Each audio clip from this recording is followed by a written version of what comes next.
जय श्री कृष्णा प्यारे विद्यार्थियों। मैं विजय शर्मा स्वागत करता हूं आपके अपने YouTube channel VMG online classes Chomu में।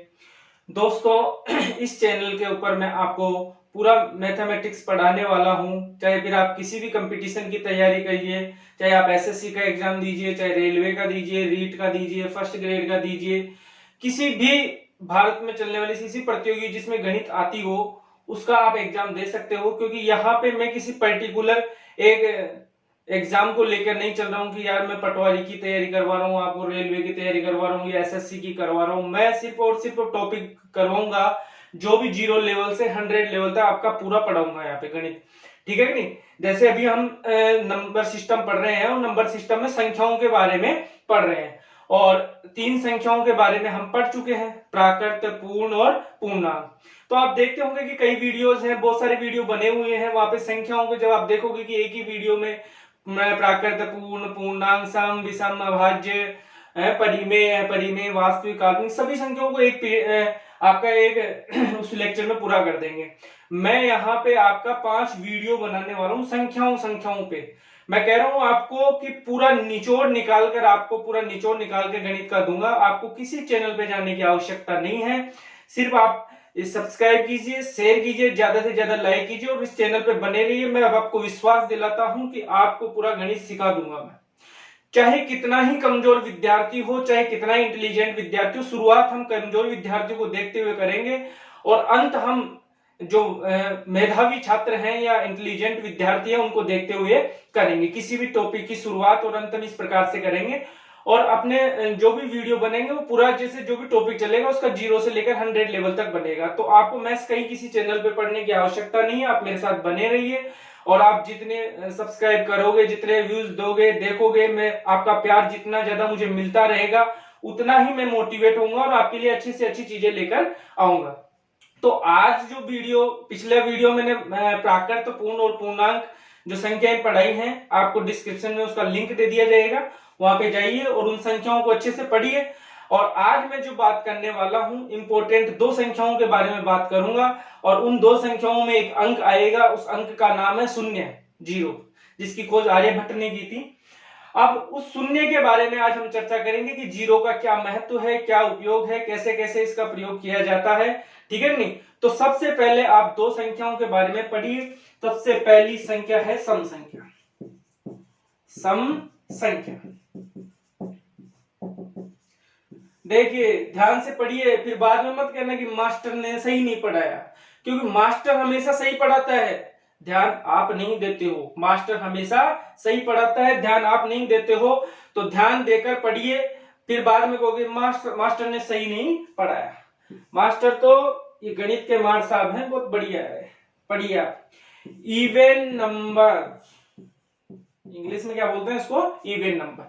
अब इनके सम संख्या के बारे में बहुत सारी परिभाषाएं हमारे सामने हैं। 2 परिभाषाएं मुख्य हैं। सबसे पहले कुछ लोग बोलते हैं कि वह संख्या जिसमें 2 का भाग पूरा पूरा चला जाए, या जो संख्या 2 से पूरी पूरी बार विभाजित हो जाए वो सम संख्या कहलाती है। और कुछ कहते हैं कि किसी संख्या की इकाई अंक 0, 2, 4, 6 और 8 हो तो वह भी संख्या भी क्या कहलाएगी, सम संख्या। अब दोस्त मान लीजिए, जैसे मान लीजिए ये संख्या 0, 2, 4, 6, 8, 10, 12, ठीक है, 16, इस प्रकार की ये संख्याएं हैं। ये कौन सी संख्या कहला रही है, सम संख्या। लेकिन अब यहाँ पे मैं आपको बता दूं कि बोर्ड की जितनी बोर्ड वगैरह है, एनसीईआरटी वगैरह है, उन्होंने सबसे छोटी सम संख्या 2 को माना है, या प्रथम सम संख्या कहें तो 2 को माना है। तो फिर भैया ये कौन है, ये कौन है, ये शून्य है, इसका क्या करे। अरे भाई इसका क्या करे, अब ये शून्य है, इसका क्या करे।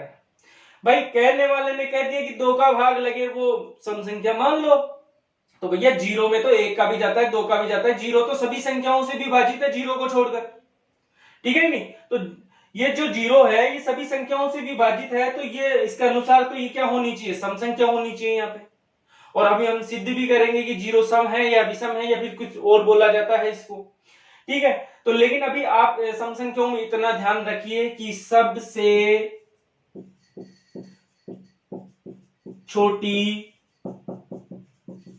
या प्रथम सम संख्या 2 है। सबसे छोटी और प्रथम सम संख्या कौन सी है? 2 है। अभी आपको इतना ध्यान रखना है सम संख्या के बारे में कि सबसे छोटी सम संख्या या प्रथम सम संख्या कौन सी है? 2। अब एक चीज और दिख रही होगी यहाँ पे आपको कि सम संख्याओं के बीच का अंतर 2 का है भैया। 6 2 8 8 2 10। लगातार आने वाली सम संख्याओं के बीच का अंतर कितने का होता है? 2 का। इसी प्रकार विषम संख्याओं में भी 2 का अंतर होता है।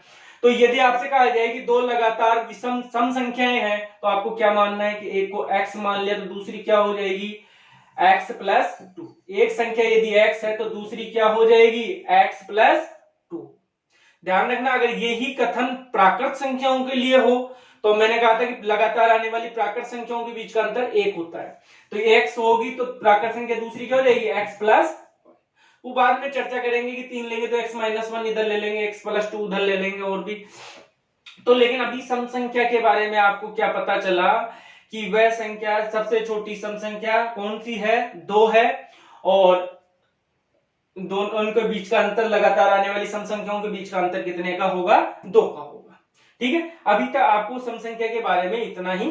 और 2 या 2 से अधिक अंकों वाली संख्याओं के एक अंक 0 2 4 6 8 हो तो दोस्त वह संख्या 2 से विभाजित हो जाएगी। और जो एक अंक वाली संख्याएं हैं 0 2 4 6 8 में, ये 4 अंक तो क्या होंगे? सम संख्या। 0 नहीं मानी जाएगी। 0 वैसे है लेकिन मानी नहीं जाएगी। अपने एनसीईआरटी वगैरह जब अगर क्वेश्चन आता है तो आपको ये आंसर सही करके आना है, 2 ही सही करके आना है कि सबसे छोटी सम संख्या किसे कहा गया है? 2 को कहा गया है। अब बात करते हैं दूसरी संख्या आज की, विषम संख्या। दूसरी संख्या कौन सी है? विषम। मैं कह रहा हूं कि संख्याएं पढ़ने की दोबारा आवश्यकता नहीं पड़ेगी। ध्यान से पढ़ो भैया मास्टर को, मास्टर बड़ा निराला है। दूसरा है विषम संख्या। कौन सी संख्या? विषम। इसको इंग्लिश में बोलते हैं ओड नंबर। क्या बोलते हैं इसको? Odd number. विषम संख्या वह संख्या जो 2 से पूरी बार विभाजित ना हो, विषम संख्या कहलाती है। क्या कहा मैंने? वह संख्या जो 2 से पूरी बार विभाजित ना हो, कौन सी संख्या कहलाएगी दोस्त? ऑड नंबर या विषम संख्या। ध्यान से सुन लेना, बाद में मत करना मास्टर ने समझाया नहीं था। ठीक है, अब ध्यान दीजिए कि सबसे छोटी विषम संख्या कौन सी होगी दोस्त? 1 होगी। सबसे छोटी विषम संख्या कौन सी होगी? 1 होगी, या सबसे प्रथम। ठीक है, और इनके बीच का अंतर कितना होगा? 2 का होगा। इनके बीच का अंतर कितने का होगा? 2 का होगा। ठीक है, तो ये आपकी विषम संख्या हो गई। अब बात करते हैं जिसकी बात करने इस वीडियो में आए हैं, वो है 0, शून्य। ठीक है नहीं? कौन है? शून्य। क्या है ये? क्या है ये बवाल? क्या क्या कर सकते हैं हम इससे? तो ध्यान दीजिए, इसकी एक प्रॉपर्टी तो है जोड़ने की। यदि मैं 2 में 0 को जोड़ता हूं तो क्या फर्क पड़ेगा इस संख्या पे? या मैं 5 में 0 को जोड़ता हूं तो क्या फर्क पड़ेगा? दूसरी प्रवृत्ति इसकी घटाने की देखते हैं। क्या मैं 7 में से यदि 0 को घटा रहा हूं तो कोई फर्क पड़ेगा? यदि मैं 3 में से यदि किसी 0 को घटा रहा हूं तो क्या फर्क पड़ेगा? इसका मतलब 0 को किसी संख्या में जोड़ने से उस संख्या पे कोई फर्क नहीं पड़ेगा। हाँ दोस्तों, क्या कहा मैंने? 0 को किसी संख्या में जोड़ने पर उस संख्या पर कोई फर्क नहीं पड़ेगा, और 0 को किसी संख्या में से घटाने पर उस संख्या पर कोई प्रभाव नहीं पड़ेगा। सही सुना प्यारे विद्यार्थियों, ना जोड़ने पर ना घटाने पर, दोनों के केस में 0 इन संख्याओं पे 0 का कोई प्रभाव नहीं पड़ता है। इसलिए 0 न तो धनात्मक है और न ही ऋणात्मक है। 0 क्या है? 0 क्या है फिर? उदासीन है। ना ये इलेक्ट्रॉन है ना ये प्रोटॉन है, ये कौन है? न्यूट्रॉन है। इसका जोड़ने और घटाने के पर कोई संख्या पे किसी संख्या पे कोई प्रभाव नहीं पड़ने वाला है। ठीक है, ये सब आप वीडियो को रोक के नोट कर लीजिएगा। अब इसका दो चीजों में और प्रभाव देखते हैं, बहुत ही जबरदस्त। अब इसका तीसरा प्रभाव जो है गुणा। तीसरा प्रभाव क्या है इसका? गुणा। यदि जीरो को किसी भी संख्या से गुणा कर दिया जाए तो उसको भी वो जीरो बना देती है। हम तो डूबे जो डूबे सनम, तुम्हें भी लेकर डूबेंगे, वो है इसका हाल। किसी से भी कर दो, 1 लाख से कर दो, 5 लाख से कर दो, माइनस से कर दो, प्लस से कर दो, कोई फर्क नहीं पड़ने वाला इस बंदे में, बिल्कुल कोई फर्क नहीं पड़ने वाला। ये तो इसको अपने जैसा ही बनाएगा। लेकिन किस केस में? ये बिल्कुल बेसिक है, जो बिल्कुल कमजोर विद्यार्थी ध्यान दे। बिल्कुल आप धीरे धीरे इन चीजों को यहां से सीखते हुए चलेंगे तो आगे आपको कोई दिक्कत नहीं आने वाली। तो गुणा की प्रॉपर्टी क्या है कि जीरो किसी भी संख्या से गुणा होता है तो उसे भी क्या बना देता है? जीरो। अब देखते हैं दोस्त इसका जो भाग देने वाली है प्रवृत्ति, वो बहुत ही मजा आने वाला है।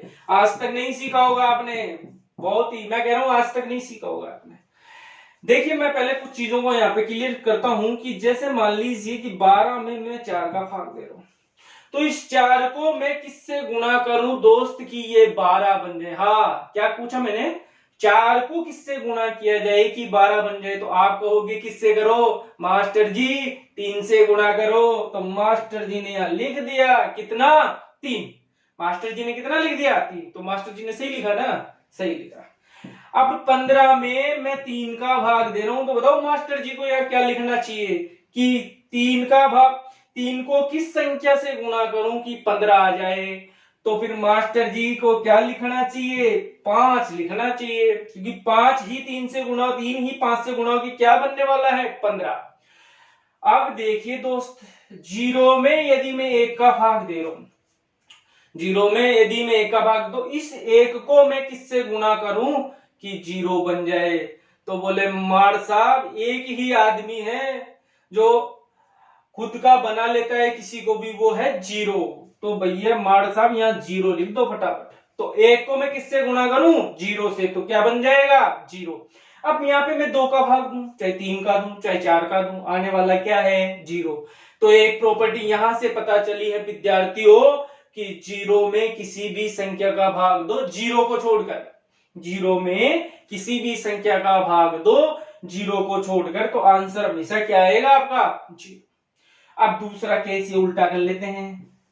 अब बताइए, अब गणित के मार साहब आपसे पूछ रहे हैं कि इस जीरो को मैं किससे गुणा करूं कि 1 आ जाए?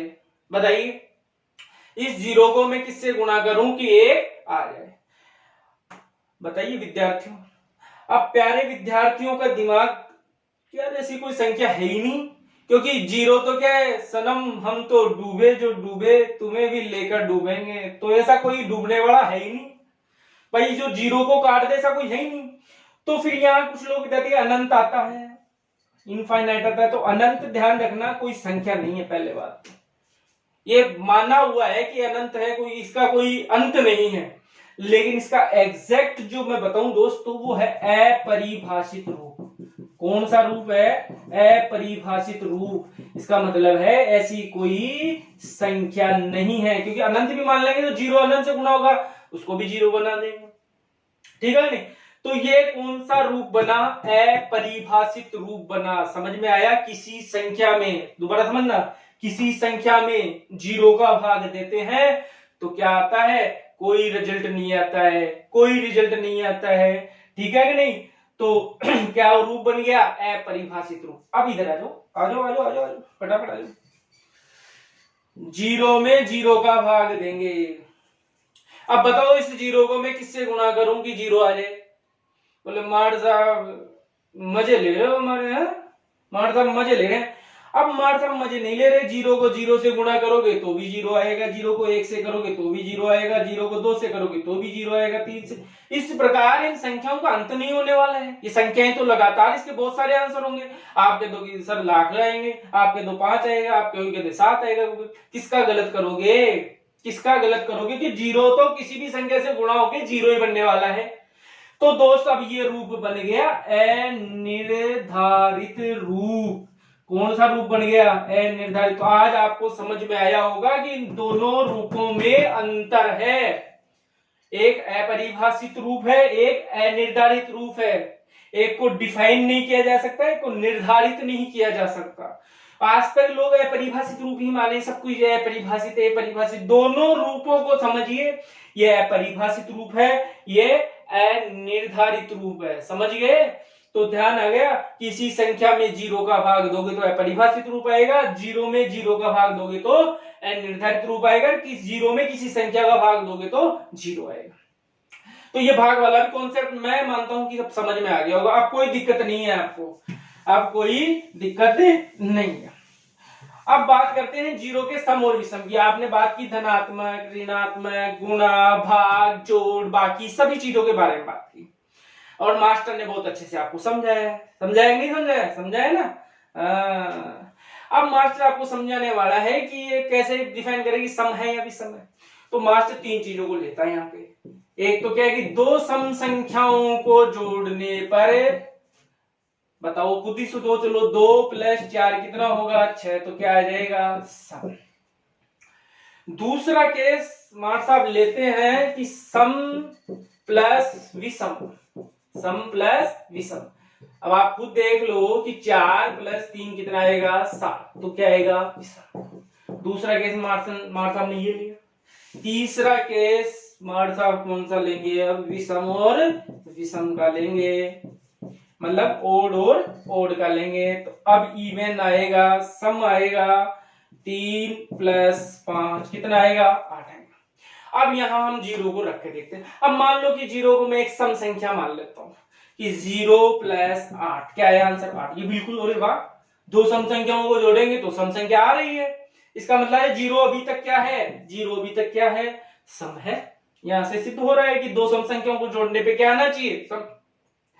अब यहां देखिए, यदि मैं 0 को सम मान लेता हूं तो बिल्कुल मेरा आंसर क्या आ रहा है, सही आ रहा है कि एक सम और एक विषम जुड़कर क्या बनेगी, विषम।